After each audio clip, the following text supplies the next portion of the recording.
Every former champion thinks they have one more great fight in them, some pushing themselves far past their limit and continuing on well beyond their prime. Many thought the same of the legendary Hands of Stone, Roberto Duran. Duran was set to fight the current champion, Iran the Blade Barkley. Barkley was in his prime, being 10 years younger than Duran. At 6'1", he stood 6 inches taller, with a 6-inch reach advantage. To top it all off, Duran would be fighting for the middleweight title, 3 divisions above his natural weight class. Duran was no stranger to overcoming long odds.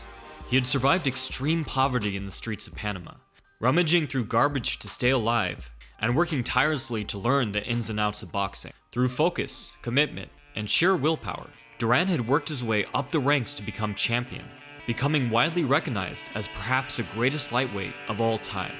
Duran's style was based around infighting, using guard manipulation and wrestling to disrupt his opponent's defenses and slip in tight, fight-ending shots.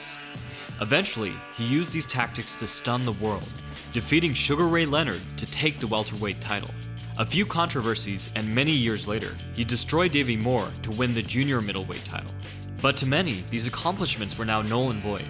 Duran had lost his edge and aged out of his prime. Adding to the arguments of Duran's detractors, Barkley had taken his title by knocking out another legend, Thomas the Hitman Hearns. Duran's own fight with Hearns had not gone well, and many wondered how Duran could hope to have any chance against Barkley, when Barkley had flattened the man who had taken out Duran so easily.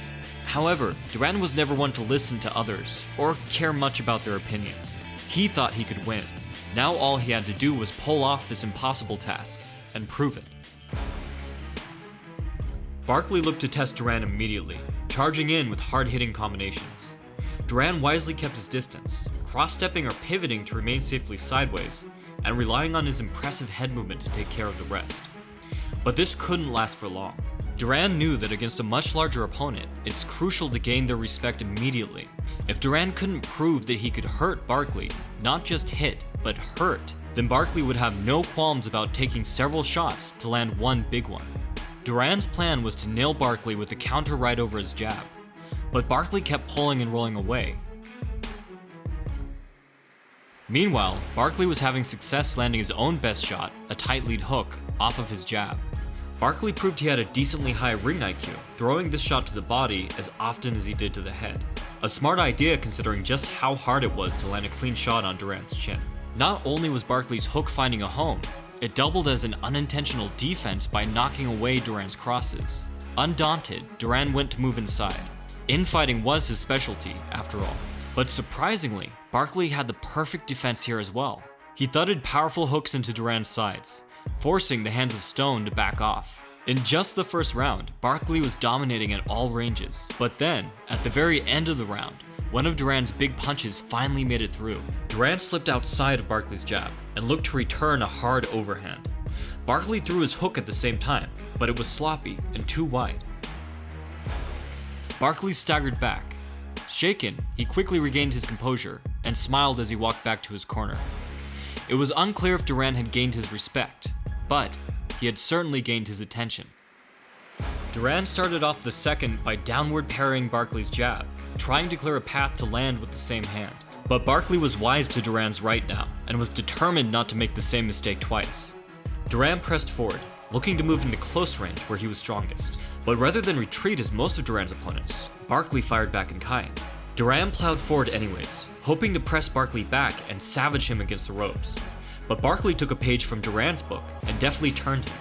Now it was Duran against the ropes. Barkley feinted a jab and then tore into Duran's ribs with a heavy lead hook. Duran shifted forward with an overhand and slammed his new rear hand into Barkley's stomach. But Barkley was unfazed, and Duran was forced to back off when Barkley pounded in his own body shots. For the rest of the round, Barkley brutalized Duran's ribs, trading him blow for blow. Barkley was a completely fresh, much bigger opponent. Even if Duran landed more, it was Barkley's body shots that would deal more damage. It seemed apparent that Barkley had the perfect game plan to deal with Duran's unique style. For now, Duran would have to bank his chances on the one tactic that had worked for him. The bell announced round 3. Unable to make any headway infighting, Duran spent round 3 at long range, jabbing and counterpunching with expert timing and precision. Barkley's superior reach should have made his jab his most valuable tool, but Duran used it against him, slipping and stepping in to close the distance. Duran avoided long exchanges, landing a few punches, and then quickly moving back to safety. For the first time, the fight seemed truly competitive. If Duran could build on his success, he had a good chance of winning. But in round 4, Barkley proved he would not go down so easily. Tired of taking Duran's constant jabs and hard overhands, Barkley decided to pour on the pressure himself. While moving in close would mean that Duran had more opportunities to connect, it would also let Barkley use his size to move Duran around the ring and knock him off balance. These were the kinds of situations where Duran normally thrived, smothering his opponent's punches while landing his own. But Barkley again proved himself to be more than just a hard hitter, showing off his ability to time Duran and land tremendous uppercuts. These uppercuts would play a significant role over the remainder of the fight. Duran was nothing if not stubborn. He seemed determined to land the last shot of each exchange, but Barkley wasn't making it easy. Both men took hard shots, but neither could gain more than a temporary advantage. Later in the round, Duran deftly sidestepped to gain a better angle, smashing a right into Barkley and trapping him against the ropes. But then, Barkley returned the favor, angling out to get off the ropes himself and driving a tight right into Duran's temple. As the round came to a close, it was anyone's guess how the fight would end. But either way, the audience was getting their money's worth.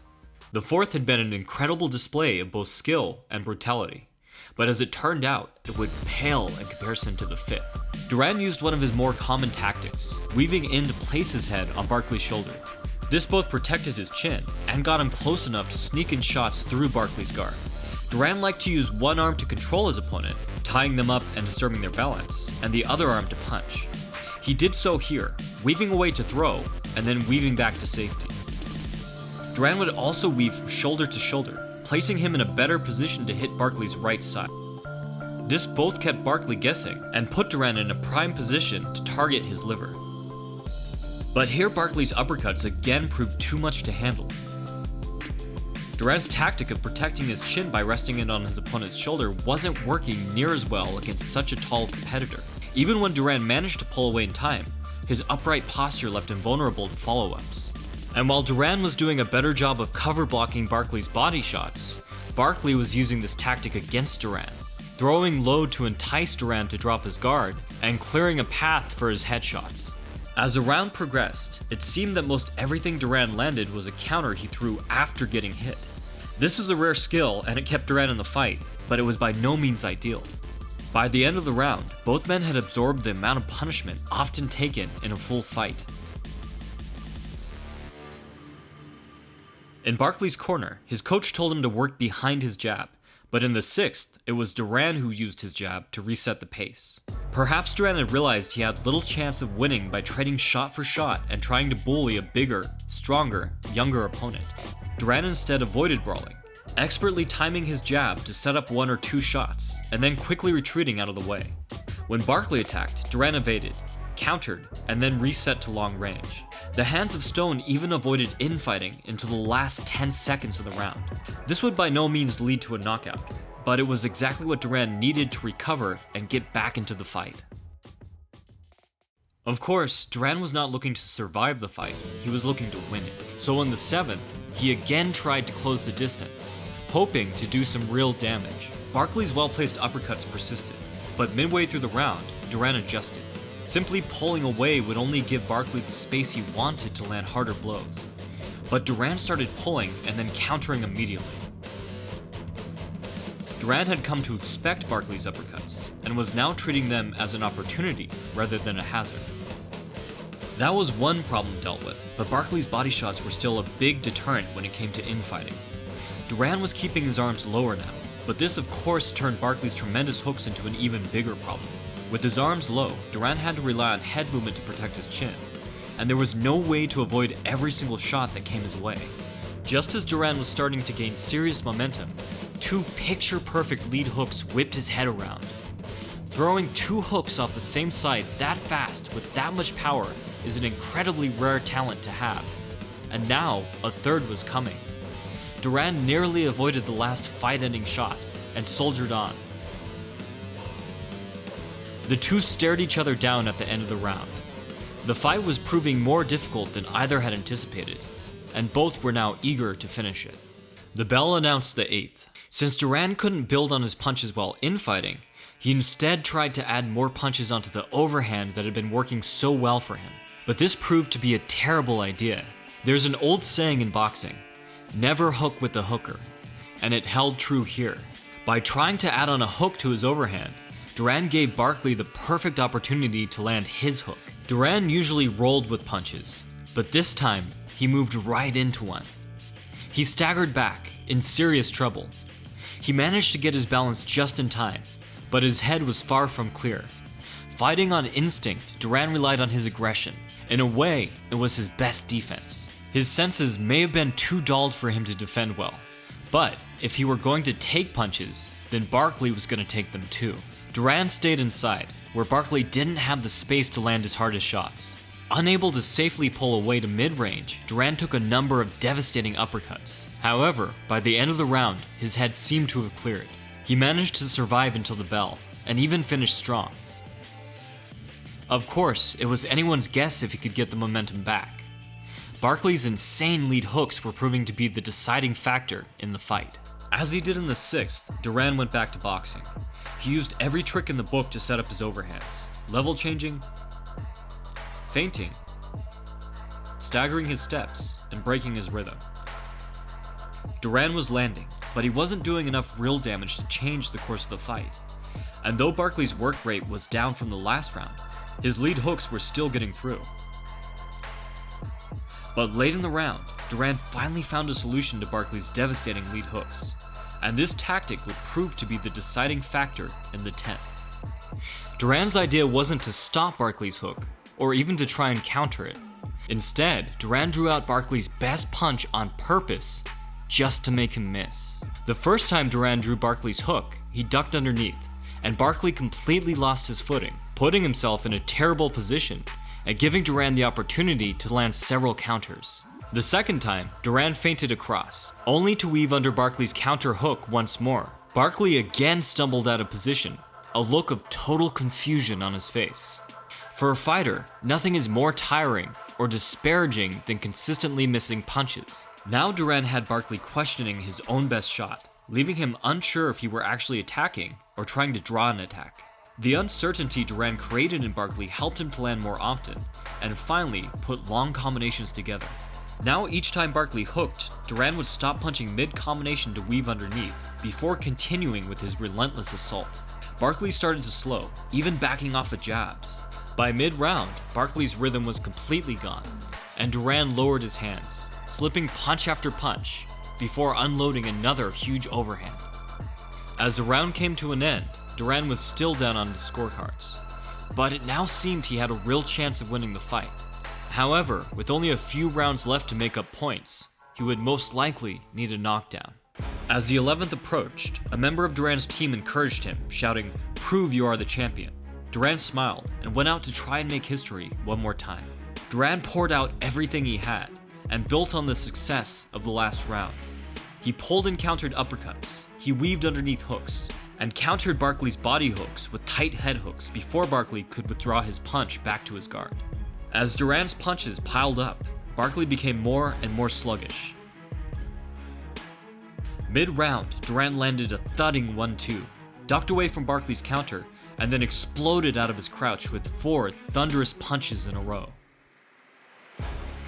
Duran grinned as Barkley fell to the canvas, knowing that he had just pulled off the impossible. Barkley made it to his feet. Although he lost the remainder of the round badly, he showed tremendous heart and weathered Duran's endless barrage of punches. As the 12th approached, Barkley knew he had one last chance to win the fight. He would now do everything he could to take Duran out. As the bell rang for the 12th, the entire crowd was on their feet. Barkley went on the attack immediately, but retreating and winning on the scorecards wasn't Duran's style. Although Barkley did all he could, Duran evaded near every one of his punches with stunning head movement and brilliant counters. Duran looked sharper than ever, nearly invincible. Not since his first fight with Leonard had Duran seemed so dialed in.